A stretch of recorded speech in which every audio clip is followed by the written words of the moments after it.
Hello student, कैसे हैं आप सब लोग। उम्मीद करता हूं कि आप सब खैरियत से होंगे। देखिए, आज के लेक्चर में हम बहुत ही इंपॉर्टेंट टॉपिक पढ़ने वाले हैं और इस टॉपिक का नाम है चार्ज नंबर ऑफ कॉम्प्लेक्स किसे कहते हैं और oxidation state of central metal ion किसे कहते हैं। बहुत ही इंपॉर्टेंट जो है ये चैप्टर जो है हमारा लेक्चर होने वाला है, क्योंकि इसके आगे जो हमारा आने वाला है वो है नेमिंग ऑफ कोऑर्डिनेशन कंपाउंड। तो नेमिंग ऑफ कोऑर्डिनेशन कंपाउंड यानी कोऑर्डिनेशन कंपाउंड को किस तरह से नाम दिया जाता है वो हम इसके बाद देखने वाले हैं। और वो वाला जो लेक्चर होने वाला है वो पूरा इसी के ऊपर हमारा बेस है। तो अगर आपको oxidation state of central metal ion निकाल कर आ गया तो वो वाला जो पोर्शन है आगे का वो आपको बहुत आसानी से समझ में आएगा। तो चलिए देखते हैं कि चार्ज नंबर ऑफ कॉम्प्लेक्स किसे कहते हैं और oxidation of central metal ion किसे कहते हैं।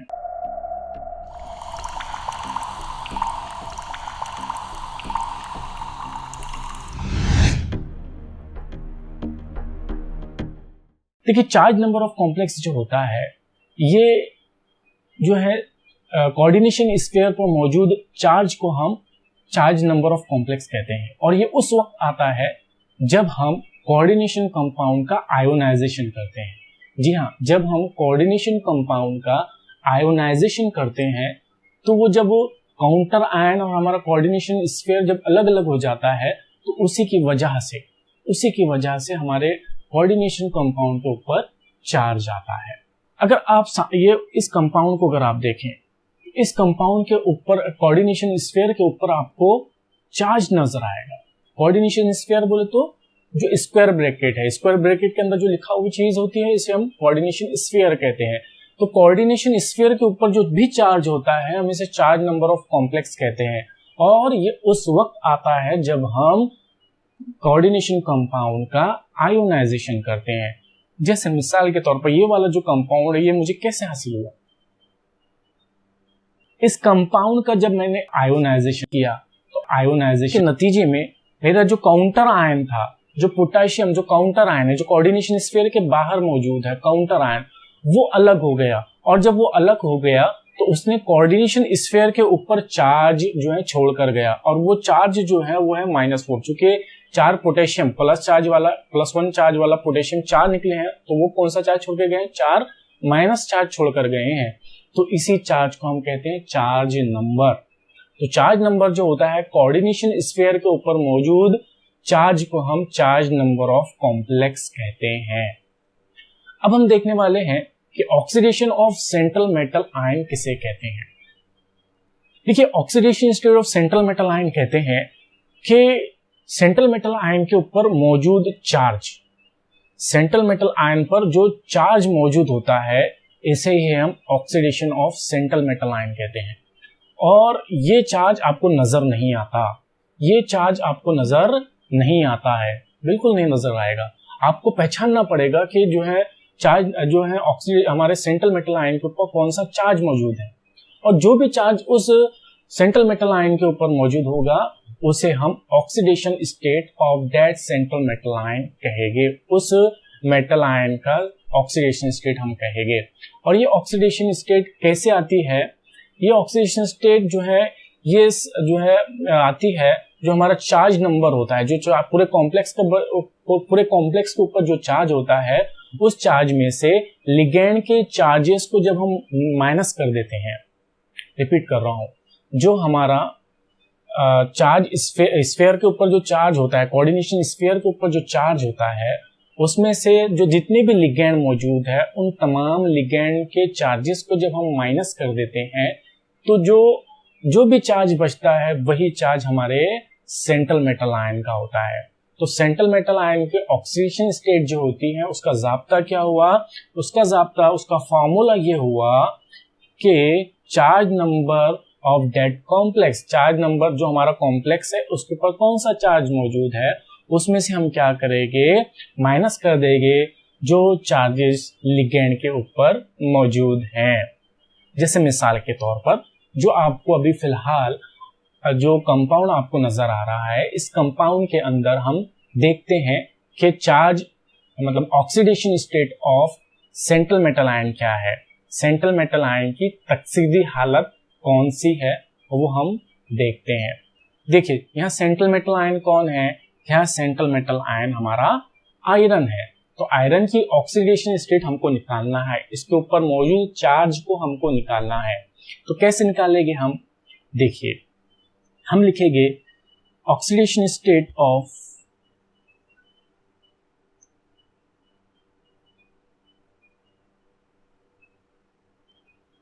Fe इज इक्वल टू हो जाएगा हमारे पूरा जो कोऑर्डिनेशन स्फीयर है उसके ऊपर चार्ज कौन सा है, उसके ऊपर चार्ज है -4, है ना। और जो लिगेंड है, कितने लिगेंड यहाँ मौजूद है, 6 लिगेंड है। और वो लिगेंड कौन से हैं, 6 साइनाइड आयन है।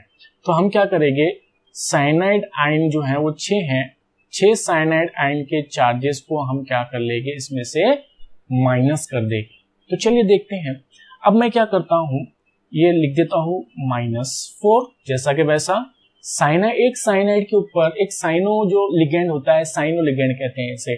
तो साइनो लिगेंड के ऊपर जो चार्ज होता है वो कौन सा होता है, हमने पहले ही मैंने आपको जो है चार्ट पूरा दे दिया था कि कौन से कंपाउंड के ऊपर कौन सा चार्ज है, वो आप जरूर देखें। तो साइनो कंपाउंड के ऊपर साइनो जो ग्रुप होता है इसके ऊपर जो है कौन सा चार्ज होता है, -1 चार्ज होता है। अब -1, तो टोटल साइनो कंपाउंड कितने हैं, 6 साइनो कंपाउंड है। तो टोटल जो है चार्ज कितना हो गया, 6 इंटू -1 इज इक्वल टू -6। तो टोटल चार्ज कितना हो गया, -6, है ना। अब इसको और आगे हम बढ़ते हैं। अब माइनस जो है यहाँ अगर आप देखें, यहाँ माइनस है, यहाँ माइनस है, तो माइनस माइनस क्या हो गया, प्लस हो गया। तो हम लिख लेंगे आगे -4 + 6, क्योंकि माइनस माइनस प्लस हो गया, तो ये हो गया +6। अब 6 में से 4 गए, बचे कितने, 2। तो 2 यहाँ जो है हम लिख लेंगे, प्लस जो है 2 लिखेंगे। और बड़े की अलामत, यहाँ बड़ा कौन है, 6 प्लस में लिखा हुआ है, ये बड़ा है, तो बड़े की अलामत हम लिखते हैं, बड़े का सिंबल हम लिखते हैं। तो ये हो गया +6 + 2। बोलो समझ में आ गया है, बहुत सिंपल है। नहीं समझ में आ गया होगा तो एक और जो है एग्जांपल हम देखते हैं। देखिए यहाँ एक और कंपाउंड जो है उसको हम निकालने की कोशिश करते हैं। अब देखिए यहाँ लिखते हैं हम ऑक्सीडेशन स्टेट ऑफ, शॉर्ट लिखता हूं, ऑक्सीडेशन स्टेट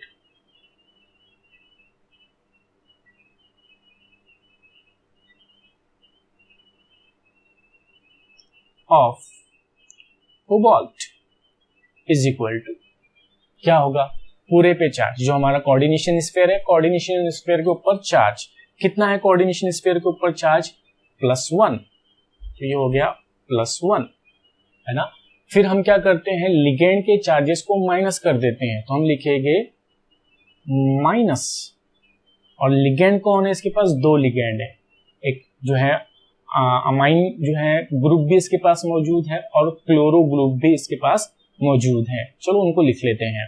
तो 4 जो है इनके पास NH3 है, और Cl कितने हैं, और Cl कितने हैं, 2 Cl है ना। चलो देखते हैं इसको, इज इक्वल टू क्या हो जाएगा, +1, है ना। फिर -4 अमोनिया पे चार्ज, अमाइन पे चार्ज, और अमाइन पर चार्ज आपको मालूम है कितना होता है, ये न्यूट्रल जो है ग्रुप है, न्यूट्रल लिगेंड है। तो न्यूट्रल लिगेंड के ऊपर कोई चार्ज नहीं होता है, तो अमोनिया पे चार्ज कितना, अमाइन ग्रुप पर चार्ज कितना हो गया, 0। 2 Cl पे चार्ज, एक Cl पे चार्ज -1, तो 2 Cl पे चार्ज कितना हो गया, -2, है ना। अब ये माइनस माइनस प्लस हो गया, तो हमारा आगे का जो है वो इस तरह का हो जाएगा, +1 फिर +2 इज इक्वल टू हो गया +3। तो हमारी ऑक्सीडेशन स्टेट ऑफ कोबाल्ट कितनी आई है, यहाँ +3 आई है। देखो एक बात याद रखिए कि ऑक्सीडेशन स्टेट हम आगे जब भी जो है इस्तेमाल करेंगे, तो oxidation state of central metal ion को रोमन अदद में हम लिखेंगे। तो यहाँ मैं भी फिलहाल रोमन अदद में लिख देता हूँ, यहाँ हमारी जो है +3 आई है, तो ये लिख दिया +3। और एक बात और बता दो कि oxidation state of central metal ion जो है पूरे कोऑर्डिनेशन कंपाउंड के अंदर प्लस में ही आती है। पूरे कोऑर्डिनेशन कंपाउंड जब भी हम पढ़ेंगे तो पूरे कोऑर्डिनेशन कंपाउंड में जो ऑक्सीडेशन स्टेट आएगी सेंट्रल मेटल आयन की वो हमेशा प्लस में ही आएगी। अगर माइनस में आ रही है तो समझ लो कि आपकी जो कैलकुलेशन है वो गलत हो रही है। इस बात का आप जरूर ख्याल रखें। चलिए एक और जो नीचे कंपाउंड लिखा हुआ है लगे तो आप जो है इसको मेरी जो वीडियो है इसको स्टॉप करके आप इस जो नीचे वाला जो कंपाउंड आपको नजर आ रहा है उस कंपाउंड की ऑक्सीडेशन स्टेट, उसमें सेंट्रल मेटल आयन की ऑक्सीडेशन स्टेट निकालने की आप कोशिश करें। चलिए देखते हैं। तो oxidation state of iron is equal to क्या हो जाएगी, टोटल चार्ज कितना है मेरे पास -3 है ना। फिर क्या हो जाएगा माइनस, क्योंकि लिगेंड्स के ऊपर चार्जेस को हम क्या करते हैं माइनस करते हैं। यहाँ लिगेंड कौन है C2O4 मतलब ऑक्जेलेटो यहाँ लिगेंड है। कितने ऑक्जेलेटो ग्रुप है 3 ऑक्जेलेटो लिगेंड यहाँ मौजूद है। तो मैं लिख देता हूं 3 ऑक्जेलेटो यानी C2O, ठीक है। अब देखते हैं इसको आगे -3 इंटू कितना हो जाएगा, चार्जेस कितना है, एक पर -2 चार्ज होता है, एक ऑक्सिलेटो पर कितना चार्ज होता है -2 चार्ज होता है, तो -2। तो कितना हो गया ये -3, कितना हो गया -3 इंटू +6 है ना। फिर आगे लिखेंगे हम -+6 कितना आ जाएगा इसका आंसर +3 है ना। तो हमारा जो आयरन यहां मौजूद है, आयरन के ऊपर चार्ज कितना है +3 और मैं उसको क्या में लिख दूंगा रोमन अदद में। बोलो समझ में आ गया, ठीक है। नहीं समझ में आया हो तो एक और जो है हम एग्जांपल देखने की कोशिश करते हैं। चलिए अब बताइए इसका हम देखते हैं। चलिए देखते हैं कौन है हमारे पास कोबाल्ट। कोबाल्ट यहाँ सेंट्रल मेटल आयन है, तो ऑक्सीडेशन स्टेट हम सेंट्रल मेटल आयन की निकालते हैं। अच्छा ऑक्सीडेशन सेंट्रल मेटल आयन की ही क्यों निकालते हैं, क्योंकि जो सेंट्रल मेटल आयन है वो ट्रांजिशन एलिमेंट है और ट्रांजिशन एलिमेंट जो होते हैं इनकी ऑक्सीडेशन स्टेट चेंज होती रहती है। They have variable oxidation state, तो इसीलिए हम इनकी ऑक्सीडेशन स्टेट को निकालना जरूरी हो जाता है, ये फिक्स नहीं होती है, इसीलिए हम इसकी ऑक्सीडेशन स्टेट को निकालते हैं। लिगेंड्स की ऑक्सीडेशन स्टेट मतलब इनके ऊपर जो चार्ज होता है वो हमको मालूम होता है और वो फिक्स होता है, लेकिन सेंट्रल मेटल आयन जो ट्रांजिशन एलिमेंट है उसकी ऑक्सीडेशन स्टेट क्या होती रहती है, चेंज होती रहती है। तो चलिए देखते हैं ऑक्सीडेशन स्टेट ऑफ कोबाल्ट क्या होगा। चार्ज कितना है पूरे हमारे जो कॉम्प्लेक्स है उसके ऊपर चार्ज कितना है +3। फिर माइनस लिगेंड कौन सा है इथिलीन डायमीन, कितने हैं 3 इथिलीन डायमीन। अब बताओ इथिलीन डायमीन के ऊपर चार्ज कितना होता है, न्यूट्रल है। इथिलीन डायमीन कैसा है न्यूट्रल है, मतलब इसके ऊपर कोई चार्ज नहीं है, 0 चार्ज है। तो मैं क्या हो जाएगा +3 -0, क्योंकि 3 × 0 = 0, तो कितना आया आंसर +3 है ना। मतलब मेरी जो सेंट्रल मेटल आयन है जो CMI है उसके ऊपर उसका ऑक्सीडेशन स्टेट कितना है +3 है, तो मैं लिख देता हूं +3। समझ में आ गया, ठीक है। अब आगे का देखिए, इस कंपाउंड के अंदर जो नीचे आपको नजर आ रहा है, इस कंपाउंड के अंदर आयरन की ऑक्सीडेशन स्टेट आपको निकालनी है और आपको कोऑर्डिनेशन स्फीयर के ऊपर कोई चार्ज भी नजर नहीं आ रहा है। मैंने आपको बताया था कोऑर्डिनेशन स्फीयर के ऊपर चार्ज उसी वक्त आता है जब आप कोऑर्डिनेशन कंपाउंड का आयोनाइजेशन करते हैं। तो अभी फिलहाल हमने इसका आयोनाइजेशन नहीं किया है, तो कोऑर्डिनेशन स्फीयर के ऊपर चार्ज कितना है 0 चार्ज अभी फिलहाल है। पूरे कोऑर्डिनेशन कंपाउंड पर पूरा जो कंपाउंड है हमारा वो कैसा है अभी फिलहाल, तो उसके ऊपर कोई चार्ज नहीं है। तो चलिए देखते हैं, अगर हम इसके चार्ज को 0 मानकर चलें, मतलब इसके ऊपर कोई चार्ज नहीं है तो 0 मानकर चले, तब भी हम अभी फिलहाल जो है हम आयरन की ऑक्सीडेशन स्टेट निकाल सकते हैं। किस तरह से देखिए, मैं लिखता हूं oxidation state of iron is equal to, पूरे पे चार्ज कितना है, अभी फिलहाल कोई चार्ज नजर नहीं आ रहा है, तो पूरे पे चार्ज कितना है, 0 है ना।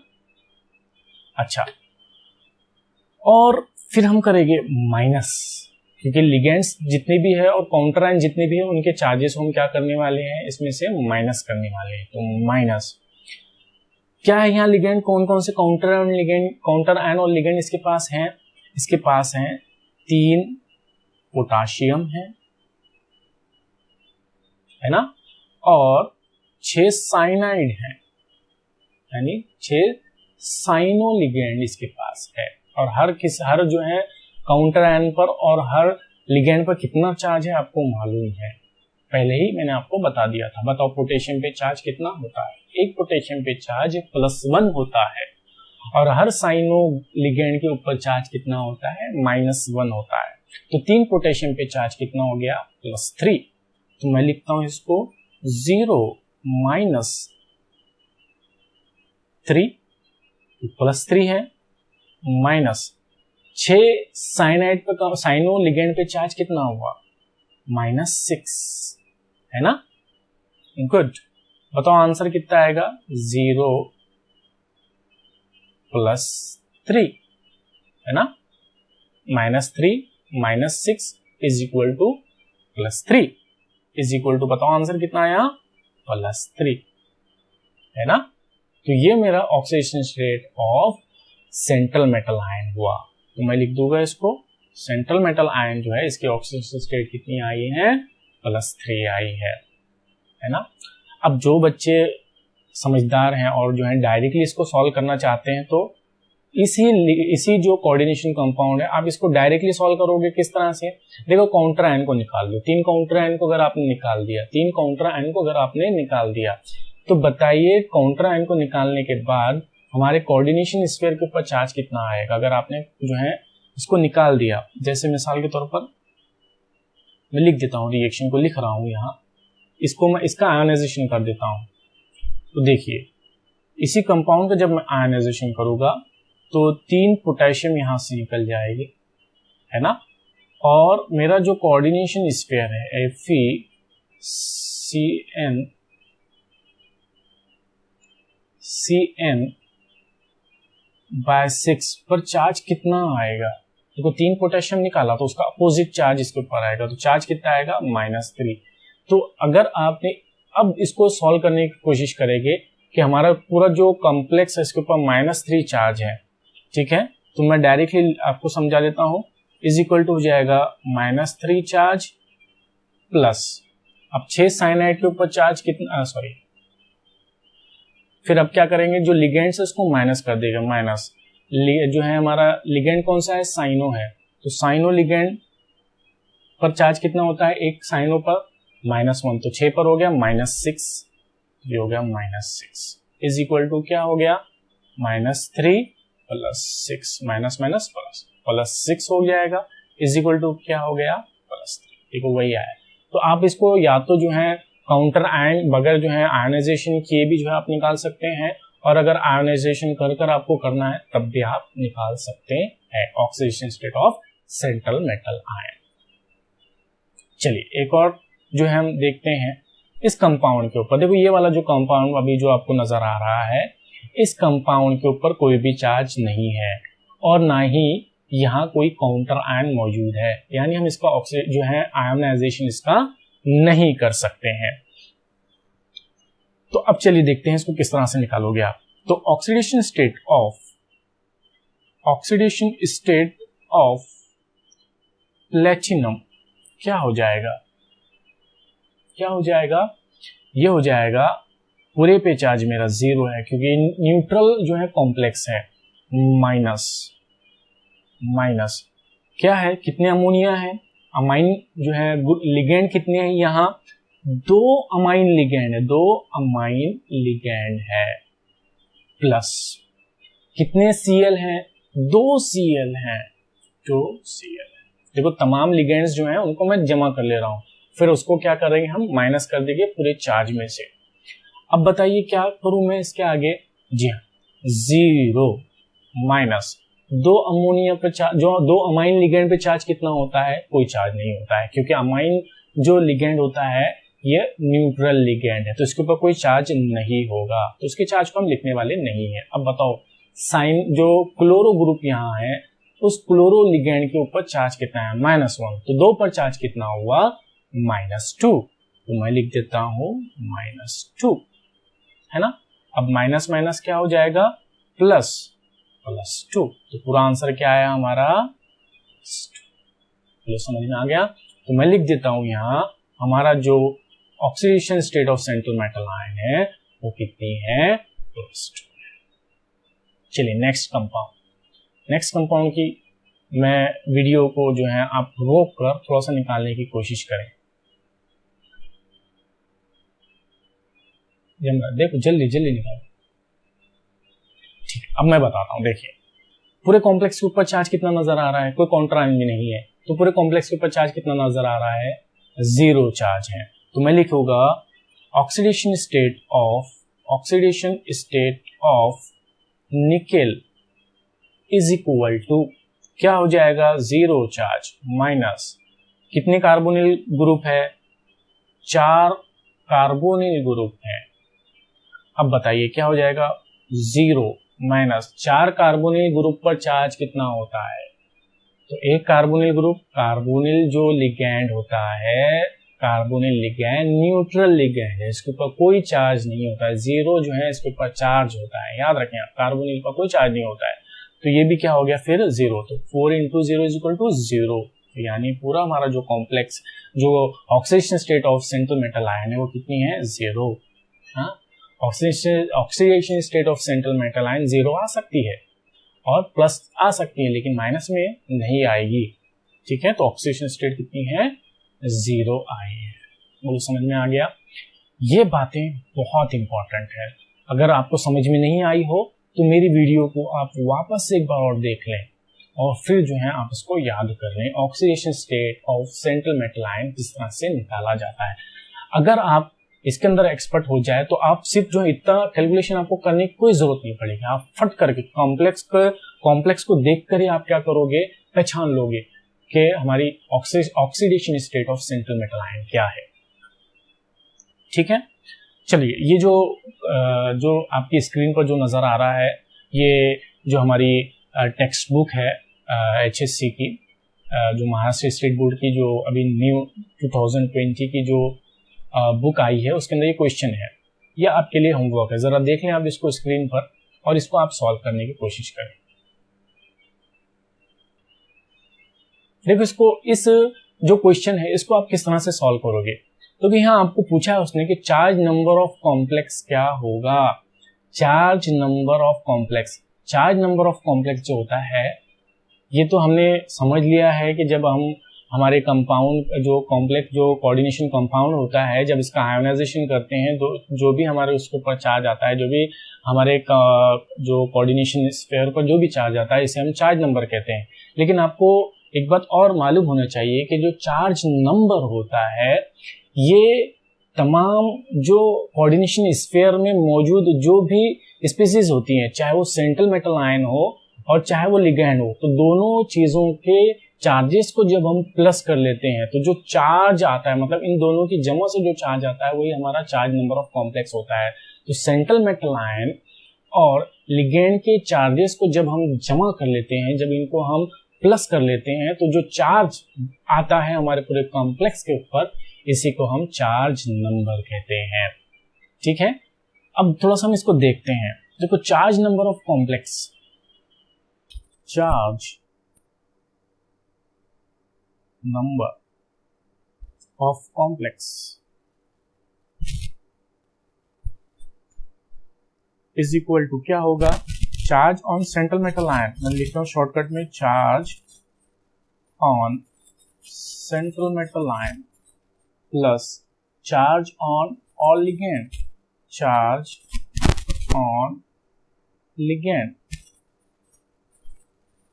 अब चार्ज ऑन कॉम्प्लेक्स कितना बताया है, जब यहाँ बता दिया इसने, चार्ज ऑफ कॉम्प्लेक्स जो है उसकी ऑक्सीडेशन स्टेट कितनी है, मैंने अभी बताया आपको कि ऑक्सीडेशन स्टेट को ही हम क्या कहते हैं, चार्ज ऑफ ऑक्सीडेशन मतलब charge of central metal ion कहते हैं, वही उसकी ऑक्सीडेशन स्टेट होती है। तो क्या हो गई +3 प्लस हमारा जो लिगेंड है वो कितने लिगेंड यहाँ मौजूद है, अगर आपने देखा होगा तो 4 जो है यहाँ NH3 है, तो लिख लेता हूं मैं 4 जो है यहाँ NH3 है, और कौन है यहाँ, और जो है यहाँ 2 Cl है, तो लिख देता हूं 2 Cl। अब बताइए हो गया +3 प्लस नाइट्रोजन का जो अमाइन लिगेंड पे चार्ज कितना होता है 0, और क्लोरो पे चार्ज कितना, क्लोरो जो हमारा लिगेंड है उसके ऊपर चार्ज कितना होता है -1, तो 2 पर हो गया -2। अब बताइए इसका आंसर क्या हो गया +1। तो समझ में आ गया। तो हमारा जो कोऑर्डिनेशन स्फीयर है तो उसके ऊपर जो चार्ज आएगा वो कितना आएगा +1 आएगा। तो जो पूरा कोऑर्डिनेशन स्फीयर है, तो हमारे जो कॉम्प्लेक्स है उसका फॉर्मूला क्या हो जाएगा, उसका फॉर्मूला हो जाएगा, मैं यहाँ लिख देता हूँ, इसका फॉर्मूला हो जाएगा कोबाल्ट NH3, कितने हैं NH3, 4 NH3 हैं, फिर 2 Cl है, और जो कोऑर्डिनेशन स्फीयर है, कोऑर्डिनेशन स्फीयर के ऊपर चार्ज कितना है 6 प्लस चार्ज ना। बोलो समझ में आ गया, ठीक है। अब हम आगे मूव करने वाले हैं। देखिए अब हम देखने वाले हैं कि इफेक्टिव एटॉमिक नंबर रूल किसे कहते हैं। देखिए हमारे एक साइंटिस्ट हैं जिनका नाम है सेडविक, ये साइंसदान है, ये साइंटिस्ट ने ये बताया कि कोऑर्डिनेशन जो कंपाउंड होते हैं, कोऑर्डिनेशन कंपाउंड कब बहुत ज्यादा स्टेबल होते हैं, कब वो बहुत ज्यादा क़याम पज़ीर होते हैं, तो उसकी स्टेबिलिटी को बयान करने के लिए सेडविक ने एक रूल बताया, और वो रूल में उन्होंने इफेक्टिव एटॉमिक नंबर का इस्तेमाल किया है। पहले हम ये देख लेते हैं कि इफेक्टिव एटॉमिक नंबर किसे कहते हैं, और फिर हम ये देखेंगे कि स्टेबिलिटी को सेडविक ने किस तरह से बयान किया है। किसी भी कोऑर्डिनेशन कंपाउंड में सेंट्रल मेटल एटम के एतराफ, उसके अराउंड जितने भी इलेक्ट्रॉन मौजूद होंगे, वही इलेक्ट्रॉन की तादाद को हम इफेक्टिव एटॉमिक नंबर कहते हैं। सेंट्रल मेटल आयन के एतराफ मौजूद इलेक्ट्रॉन की तादाद को ही, उसके जितने भी इलेक्ट्रॉन वहां मौजूद है उसकी नंबर को ही, उसकी तादाद को ही हम क्या कहते हैं, इफेक्टिव एटॉमिक नंबर कहते हैं। जैसे फॉर एग्जांपल मैं सेंट्रल मेटल आयन हूं और मेरे एतराफ में टोटल, मेरे जो अराउंड में टोटल 34 इलेक्ट्रॉन मौजूद है, तो आप कहोगे मेरा इफेक्टिव एटॉमिक नंबर, या जो है मेरा जो कोऑर्डिनेशन कंपाउंड है, तो उस कोऑर्डिनेशन कंपाउंड का इफेक्टिव एटॉमिक नंबर कितना है 34 है ना। तो अब किसी भी कॉम्प्लेक्सेस में कोऑर्डिनेशन स्फीयर मतलब जो किसी भी कॉम्प्लेक्सेस में जो सेंट्रल मेटल आयन होता है, इसके अराउंड इलेक्ट्रॉन किस तरह से आप मालूम करोगे, है ना, उसको मालूम करने का एक फॉर्मूला है, यानी इफेक्टिव एटॉमिक नंबर को मालूम करने का एक फॉर्मूला है, और वो फॉर्मूला है Z minus X plus Y। देखिए Z जो होता है हमारा जो सेंट्रल मेटल आयन है, उस सेंट्रल मेटल आयन का एटॉमिक नंबर, उस सेंट्रल मेटल आयन का एटॉमिक नंबर, तो सेंट्रल मेटल आयन के एटॉमिक नंबर को ही हम Z से रिप्रेजेंट करेंगे। यहाँ X क्या है, ये X है oxidation state of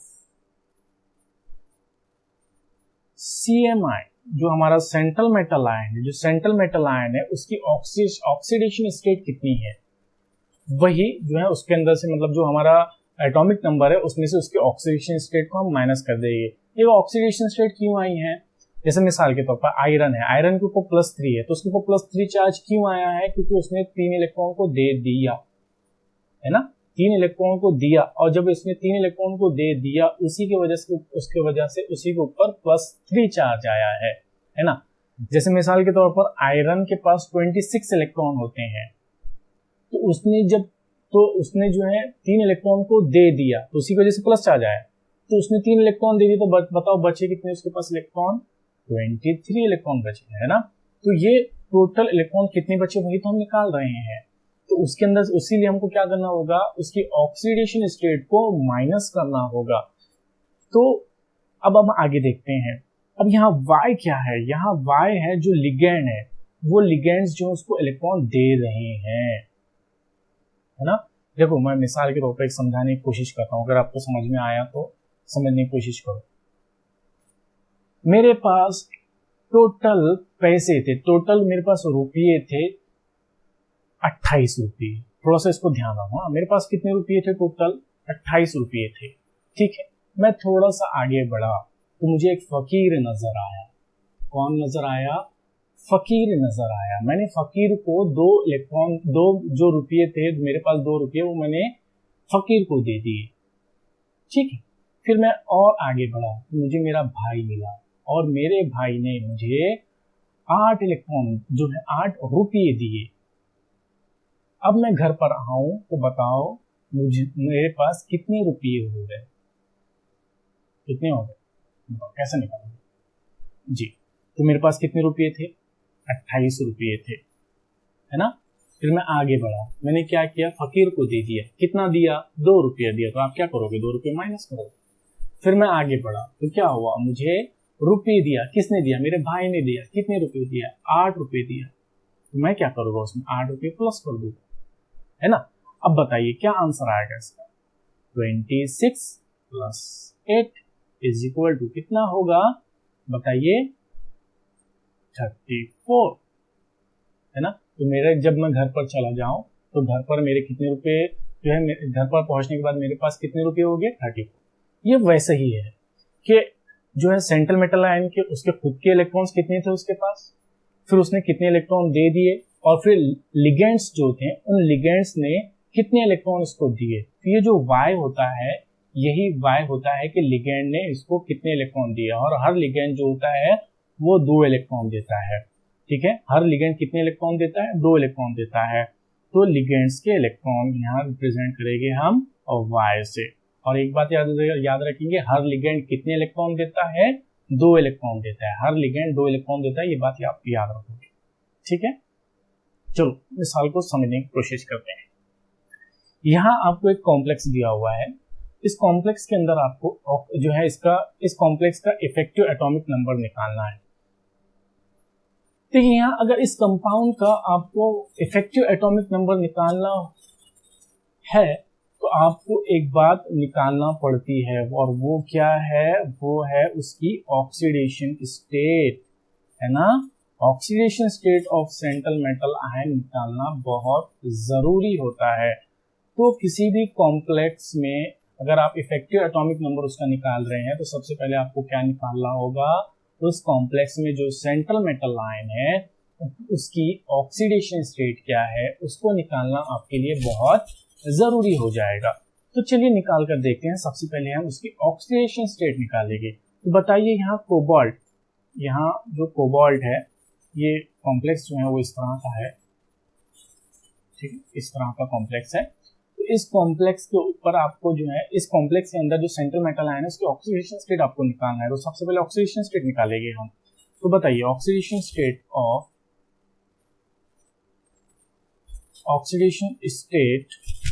of cobalt क्या होगा? पूरे पे चार्ज कितना है? +3 माइनस लिगेंड पे चार्ज, पूरे पे चार्ज मतलब जो कॉम्प्लेक्स पे चार्ज माइनस लिगेंड पे चार्ज। लिगेंड कितने हैं? 6 लिगेंड है। कौन है लिगेंड? वो 6 लिगेंड है NH3, और हर NH3 पे चार्ज कितना होता है? 0 होता है। तो ये हो जाएगा +3 - 0 इज इक्वल टू हो गया +3, मतलब oxidation state of central metal ion है +3। बोलो समझ में आ गया? ठीक है। अब बताइए इफेक्टिव एटॉमिक नंबर हम किस तरह से निकालेंगे? तो इफेक्टिव एटॉमिक नंबर जो होता है वो होता है Z - X + Y। अब इसका एटॉमिक नंबर Z जो होता है वो एटॉमिक नंबर होता है, और कोबाल्ट का एटॉमिक नंबर कितना है ये आपको मैंने जो डी ब्लॉक एनालिसिस पढ़ाया था, तो डी ब्लॉक एनालिसिस के अंदर आपको ये भी बताया था, जितनी भी जो हमारा 3D सीरीज है ना, scandium, titanium, vanadium, chromium, manganese, iron, cobalt, nickel, copper, zinc, इनकी एटॉमिक नंबर भी आपको याद करवाया था। तो बताइए कोबाल्ट का जो एटॉमिक नंबर वो कितना है, 27। तो ये हो गया इसका 27 एटॉमिक नंबर। अब इसमें से हम क्या करेंगे, इसके ऑक्सीडेशन स्टेट को माइनस कर देंगे। ऑक्सीडेशन स्टेट कितनी आई है, 3। अब बताइए लिगेंड कितने हैं, 6 लिगेंड है। हर लिगेंड कितने इलेक्ट्रॉन देता है, 2 इलेक्ट्रॉन देता है। हर लिगेंड 2 इलेक्ट्रॉन देता है। हर लिगेंड 2 इलेक्ट्रॉन दे रहा है, मतलब हर जो जो जो लिगेंड बोले तो देखो एक बात और याद रखेंगे, लिगेंड नहीं देखेंगे हम, जो इससे जुड़ा जो एटम होता है ना, डोनर एटम, ठीक है। तो डोनर एटम जो है वो हर डोनर एटम 2 इलेक्ट्रॉन देता है। यहाँ NH3 कितने हैं, जो लिगेंड है वो कितने हैं, 6 जो है यहाँ, कितने जो है यहाँ लिगेंड है, 6 लिगेंड यहाँ मौजूद है। और हर लिगेंड कितने इलेक्ट्रॉन दे रहा होगा, हर उसके पास जो डोनर एटम वो कितने इलेक्ट्रॉन दे रहा होगा, 2 इलेक्ट्रॉन दे रहा होगा। 6 दूनी 12 इलेक्ट्रॉन हो गए, है ना। एक लिगेंड 2 इलेक्ट्रॉन, तो 6 लिगेंड 12 इलेक्ट्रॉन दे रहे होंगे। अब बताइए क्या होगा इसका आंसर, 24 + 12 = 36। मतलब इफेक्टिव एटॉमिक नंबर निकाल कर आ गए हैं। हाँ, अब सेडविक ने जो रूल बताया है वो रूल भी सुन लीजिए। सेडविक अंकल ने ये रूल बताया है कि किसी भी कोऑर्डिनेशन कंपाउंड का इफेक्टिव एटॉमिक नंबर अगर नोबेल गैस, जो ऑर्गन, क्रिप्टॉन, जेनॉन, रेडॉन, जो हमारी नोबेल गैसेज हैं उसके एटॉमिक नंबर के बराबर आता हो तो वो कॉम्प्लेक्स स्टेबल होता है। वो कॉम्प्लेक्स कैसा होता है, स्टेबल होता है, क़याम पज़ीर होता है। तो या तो जो है उसका किसी भी कॉम्प्लेक्स का जो इफेक्टिव एटॉमिक नंबर है वो या तो 36 होना चाहिए, ऑर्गन के एटॉमिक नंबर के बराबर होना चाहिए, या क्रिप्टॉन के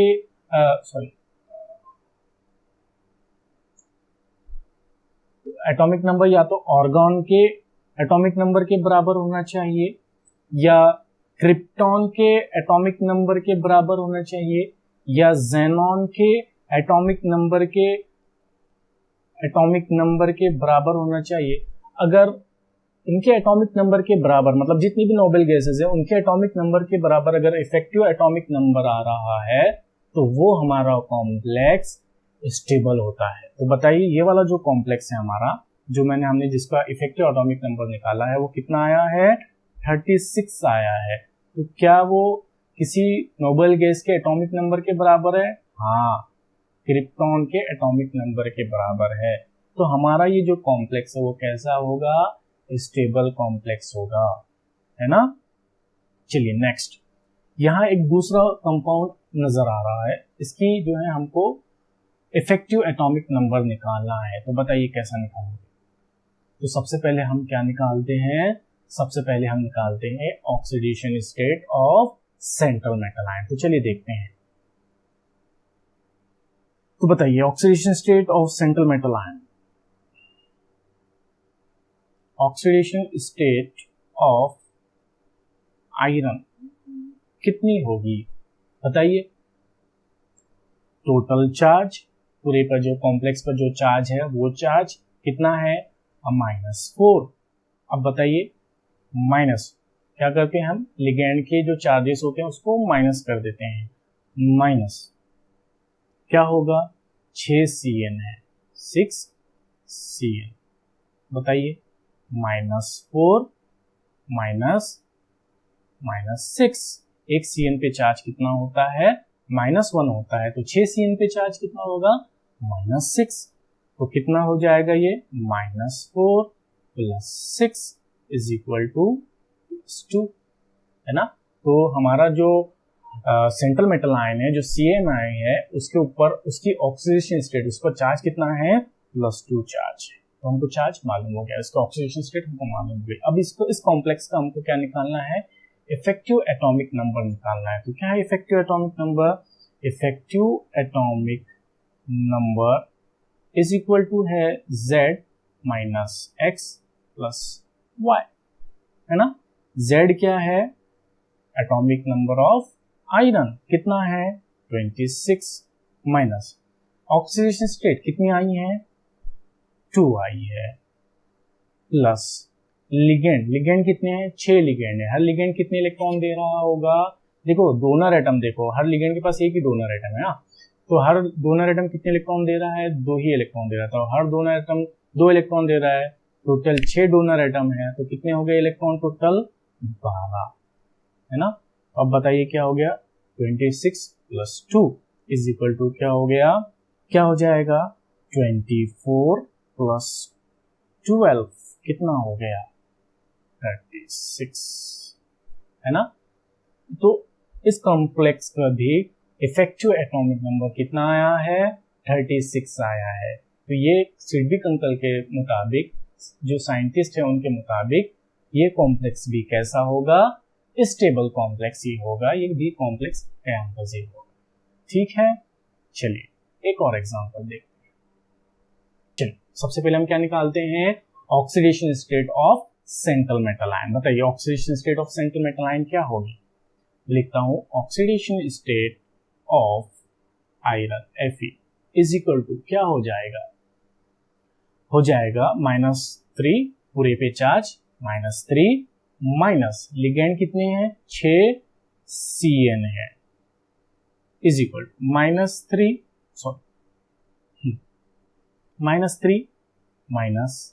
-6 है ना, एक Cn पे चार्ज -1, 6 Cn पे चार्ज -6 इज इक्वल टू हो गया आपका -3 प्लस 6 इज इक्वल टू +3 है ना। तो हमारा जो यहाँ आयरन है, आयरन की ऑक्सीडेशन स्टेट कितनी है +3 आई है। अब बताइए इसका इफेक्टिव एटॉमिक नंबर कैसा निकालेंगे आप, तो चलिए देखते हैं effective atomic number. Effective atomic number of complex is equal to हो जाएगा एटॉमिक नंबर मतलब Z minus x plus y। बताइए Z कितना है 26, atomic number 26 minus atomic number, इसका जो ऑक्सीडेशन स्टेट निकाले वो कितनी आई है +3 प्लस लिगेंड कितने हैं 6, डोनर एटम कितने हो गए 6, मोनोडेंटिक लिगेंड है तो डोनर एटम भी 6, तो 6 दूनी 12। हर लिगेंड कितने इलेक्ट्रॉन दे रहा है 2 इलेक्ट्रॉन दे रहा है, तो 6 दूनी 12, तो 12 इलेक्ट्रॉन हो गए, तो टोटल कितना हो गया 23 प्लस 12 इज इक्वल टू 35। देखिए यहाँ जो इसका एटॉमिक नंबर आया है वो कितना आया है 35 आया है, जबकि जो नोबल गैस है उसका एटॉमिक नंबर कितना होता है 36 होता है ना। तो इसीलिए ये वाला जो कॉम्प्लेक्स है हमारा, ये वाला कॉम्प्लेक्स स्टेबल नहीं होगा, ये गैर कैंपजीरे नॉन स्टेबल कंपाउंड है ना, बहुत ज्यादा लेस स्टेबल ये कंपाउंड होगा, क्योंकि इसका जो इफेक्टिव एटॉमिक नंबर है वो नोबल गैस के एटॉमिक नंबर के बराबर नहीं है। या जो सेंट्रल मेटल आयन है उसके अतराफ में जो इलेक्ट्रॉन है वो नोबल गैस के एटॉमिक नंबर के बराबर नहीं है ना। तो ये जो है उसके बराबर आना चाहेगा, उसके लिए वो कुछ भी करेगा, फिर या तो जो है इलेक्ट्रॉन का लेन देन करेगा, जिसकी वजह से वो कैसा हो जाएगा नॉन स्टेबल कंपाउंड, और वो हो जाएगा। चलिए अब नेक्स्ट कंपाउंड जो है वो आप निकाल कर आप खुद देखें।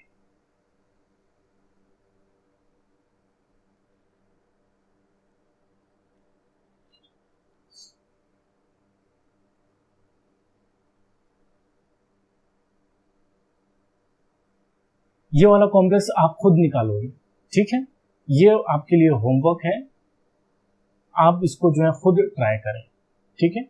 जब तक के लिए अस्सलामु अलैकुम व रहमतुल्लाहि व बरकातहू।